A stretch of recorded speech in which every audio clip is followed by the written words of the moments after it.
Let's draw our attention back to Leviticus, the rule book for Levites. Chapter number 24 is where we want to pick up today. We're looking at a lot of variant rules and regulations and comments about things going on during the year. And in chapter 24, we come back to things that have to be maintained inside the holy place of the tabernacle. That is the place where the priests do their daily duty. And so this is what God provides for Moses. He who is spoke to Moses, saying, "Command the people of Israel to bring you pure oil from beaten olives for the lamp, that a light may be kept burning regularly." So this is for the menorah, the seven-branched lampstand made of gold. It has the form of a stylized almond tree in bloom, and it provides the light inside the holy place.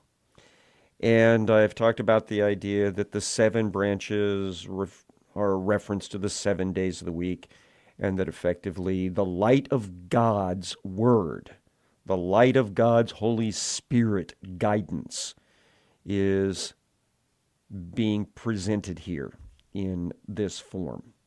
And it needs fuel. It has to have a fairly high-grade olive oil.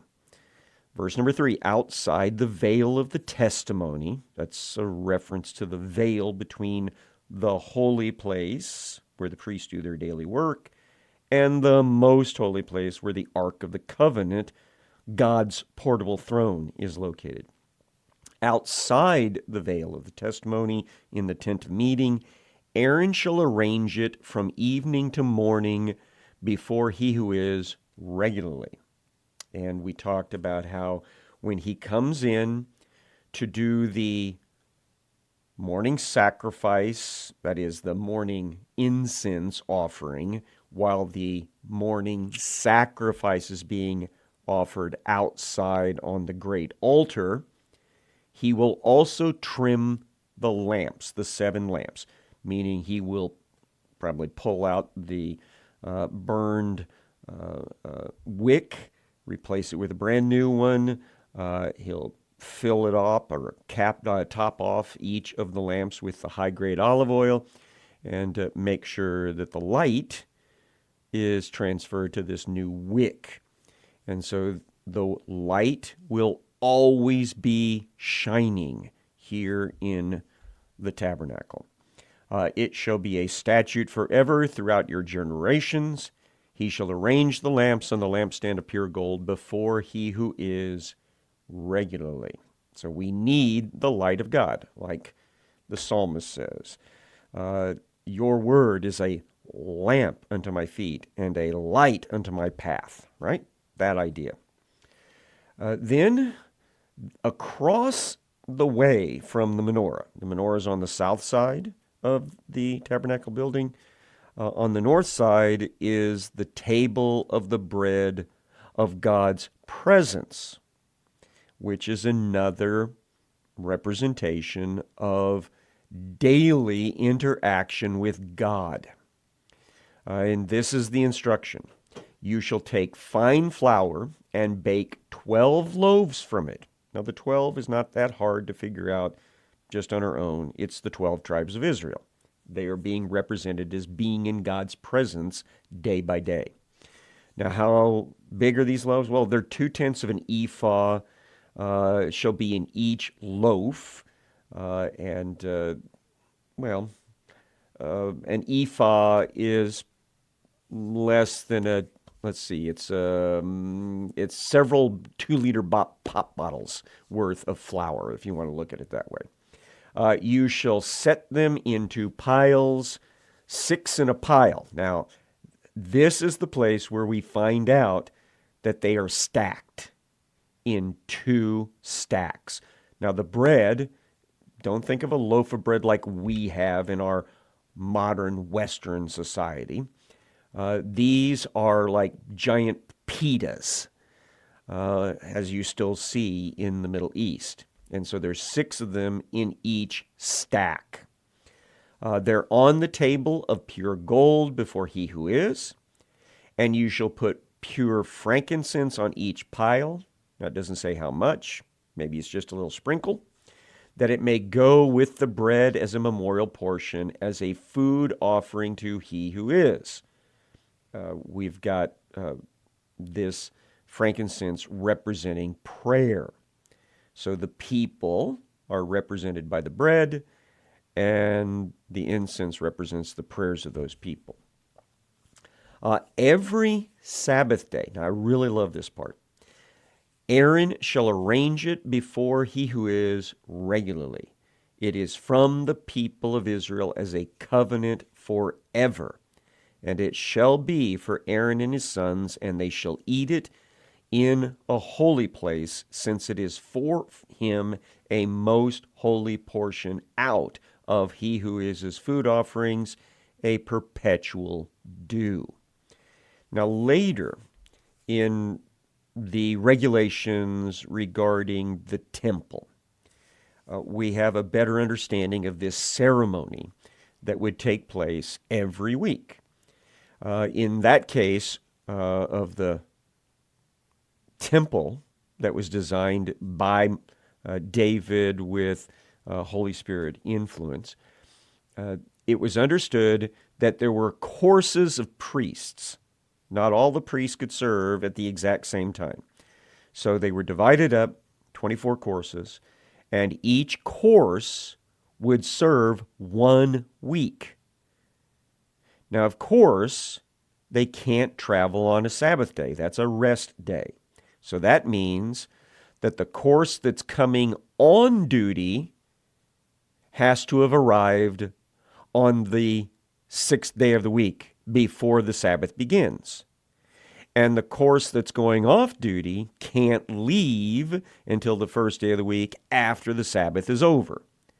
So that means every Sabbath in the temple, and we can say the same thing for the tabernacle during its period of existence, you would have multiple priests on duty at the same time, overlapping.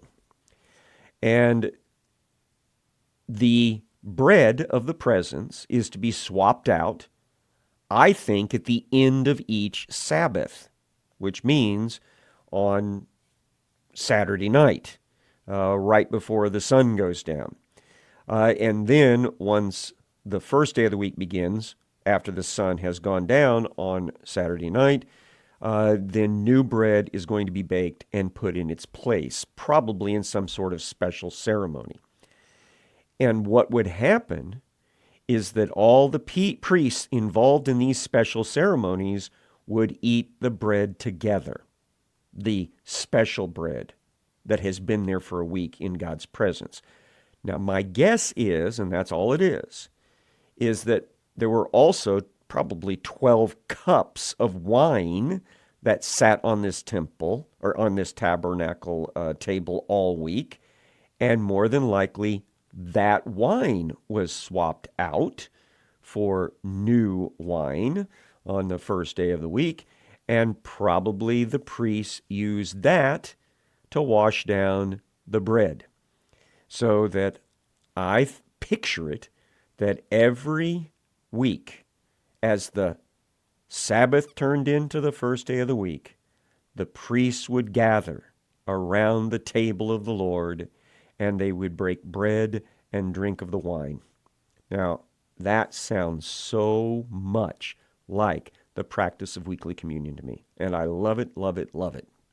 And so I hope it finds something in your heart as well. One last thing about this special bread before we move on. This is the bread that David was given for himself and for his loyal soldiers when he fled from Saul, murderous King Saul, that last time. The high priest that David ran to gave him the sword of Goliath, which was being kept as a donated gift to the Lord there in the tabernacle. But David also requested supplies, and the priest said, but it's a Sabbath day, all we have is the bread of the presence that's being swapped out. And the high priest made the personal call that as long as David and his men had been abstaining from sexual contact with their wives, then they could eat of this special bread. Now, he was wrong. The rules are very clear in Leviticus that only priests who were ceremonially clean could eat of the bread of the presence in this change over to the new week ceremony. But Jesus uses that example to combat the foolishness of the Pharisees, who gave David a pass on that, because after all, he was a hero to them, but they wouldn't give a pass to people who did things on the Sabbath that the Pharisees didn't like. They wanted those people prosecuted to the fullest extent of the law. So this is the special bread that is referenced in that New Testament story. Let's move on. Verse number 10. Now, an Israelite woman's son, whose father was an Egyptian. So here we have a young man of indeterminate age who is half Israeli, half Egyptian. But he's living in the community of Israel, which means he should be living by the rules. This half Israeli, half Egyptian went out among the people of Israel, and the Israelite woman's son and a man of Israel fought in the camp. We don't know what the argument was about. We don't know what the fight was over with. But we do know this. And the Israelite woman's son blasphemed the name and cursed. So he spoke about Yahweh in a disrespectful fashion. Said something obscene or rude or rebellious about the king of the encampment. So the witnesses who heard him say all this nasty stuff, they brought him to Moses.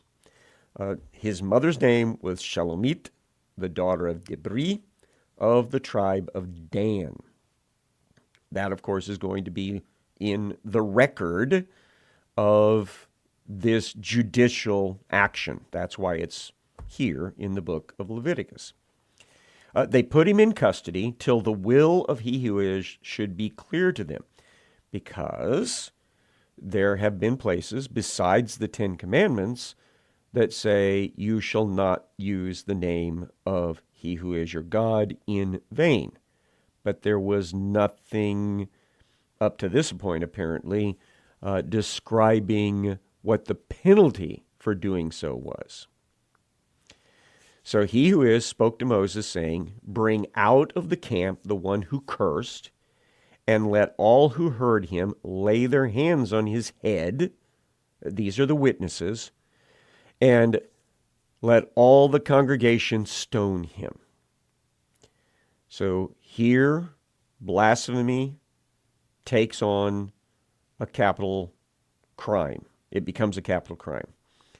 Now, I think we should make it clear again that there would have been an investigation asking these witnesses, did it just fall out of his mouth? Was it just an accident? What was the deal?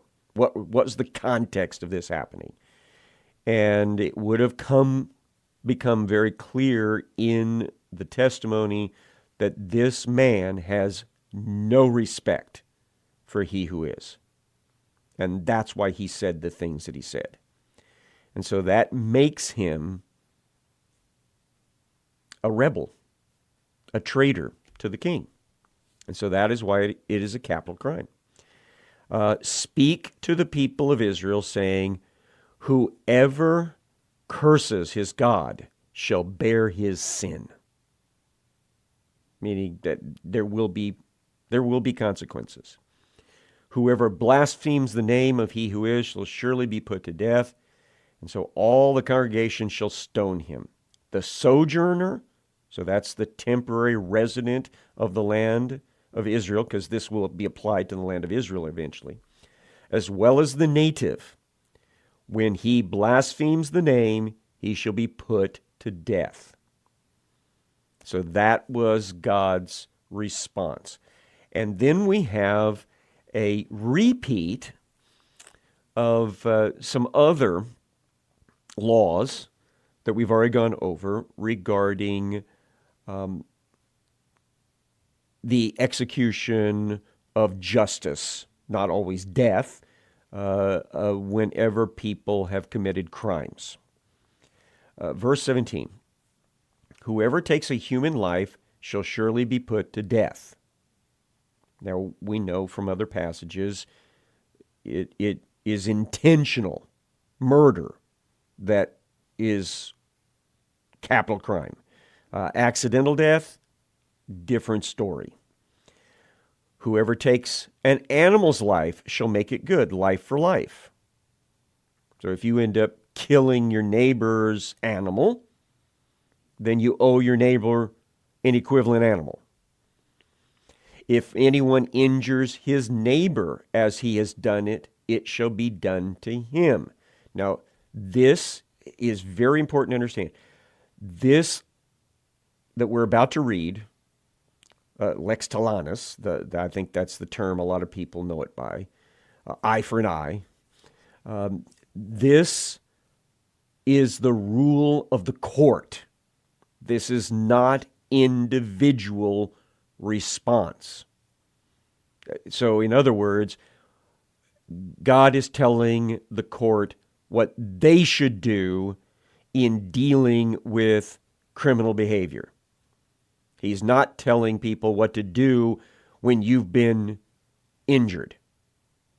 You don't get to take vengeance.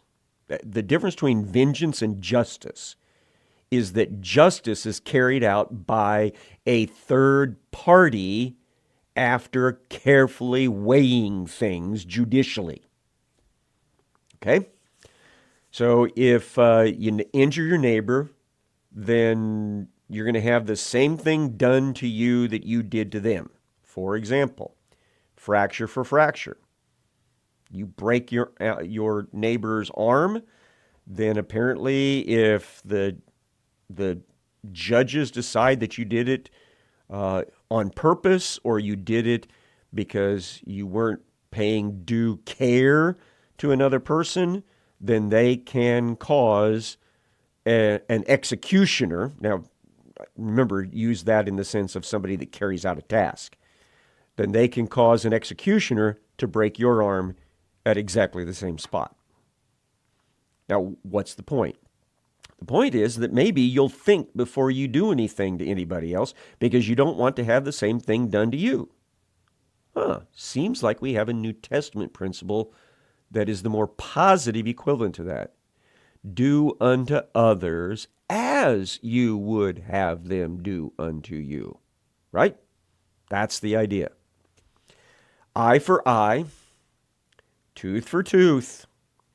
Whatever injury he has given a person shall be given to him. And again, I stress, it is the court system that carries this penalty out after consideration of all the facts. Verse 21, whoever kills an animal shall make it good. Whoever kills a person shall be put to death. Now, we just saw that. So when we see repeated material, it means that's important stuff. You shall have the same rule for the sojourner and for the native, for I am he who is your God. So temporary residents need to know the rules because the rules apply to them, just like they apply to the locals. Verse 23, so Moses spoke to the people of Israel, and they brought out of the camp the one who had cursed and stoned him with stones, And thus the people of Israel did as he who is commanded Moses. And so this apparently the first execution for blasphemy in Israel's independent history. Chapter number 25, we move on to some more calendar-related issues. He who is spoke to Moses on Mount Sinai, saying, "Speak to the people of Israel and say to them, when you come into the land that I give you." So a reminder that this is to be started once you arrive in country. "The land shall keep a Sabbath to he who is." So the people are keeping a weekly Sabbath. The land needs to also have a Sabbath. Now, of course, it's going to get a Sabbath every week because the people are not working it, but this takes it one step farther. Verse 3 of 25. "For 6 years you shall sow your field, and for 6 years you shall prune your vineyard and gather in its fruits. But in the 7th year there shall be a Sabbath of solemn rest for the land, a Sabbath to he who is. You shall not sow your field or prune your vineyard." So this is what we refer to from here on out as the sabbatical year. The Israelis, when they arrive in the country, they will plant for the very first time in the fall after they've arrived. And that will start their first year of work. And they will do 6 of those in a row. When the 7th year comes around, they're not going to go out and work the ground and plant anything. They're just going to let the earth rest on its own. More. Verse number 5. "You shall not reap what grows of itself in your harvest, or gather the grapes of your undressed vine. It shall be a year of solemn rest for he who is." So this is the second part of this. Not only are they not going to go out and plow and till and plant, or even water, they are not going to harvest in the traditional sense, meaning they're not going to go out there with their sickles and their scythes and cut down the majority of their grain and process it and store it away. That is not allowed during the sabbatical year that runs from the fall until the beginning of the next fall, pretty much. They're not going to gather the grapes like they would normally do, like pick a peak day of harvest, go out there and cut all those clusters that are ripe off. No, they're not allowed to do that.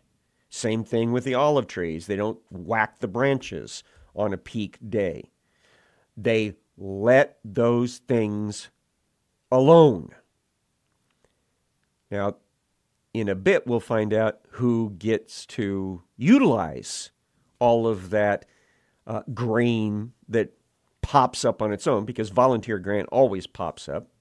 And we know that those undressed vines are still going to produce clusters of grapes in plenty. Same thing with the olive trees, apple trees, or whatever type of tree and plant.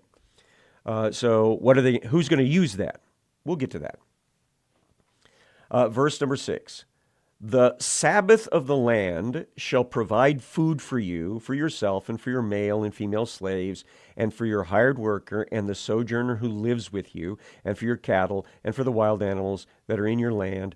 All its yield shall be for food." Okay, now we can talk a little bit about that volunteer crop. While you can't have an organized harvest, you can go out and gather what is needed each day for your use. So if you want to have a nice bit of bread for your meal, you can go out and cut just enough grain out of any field. It doesn't have to be your field. more than likely it will be, but any field, because all these fields belong to God. You can cut just enough grain to process your flour for that day's bread. And if you want some olives, you can go out and pick just what you imagine you're going to eat. Same thing with the dates. Same thing with the vines, the grape clusters. Only what you're going to use. That's it. No more. And so everybody's going to be able to do that. The poor people are going to definitely be able to gather all that. We'll get back to that later. And you can also feed your animals off this, or they can feed it themselves if you turn them loose out there. So this is the sabbatical cycle. Every 7 years, nobody works to bring in a harvest. Now that's interesting because when you read the history of the Jewish people, you find out that taxes were not collected in the sabbatical year. When the Jewish people were under Greek leadership, such as Alexander the Great, they petitioned for not having to pay taxes in their sabbatical year, and he granted it. When the Jewish people later came under Roman law, they petitioned the government, and the government made the rule that the Jewish people never had to pay their taxes in the sabbatical year because they had no income in that year. And so this is something that was practiced, at least in part, throughout Israel's history. The next item, which we'll come back to next time we're in the Word, is something we're not altogether certain how often it was practiced.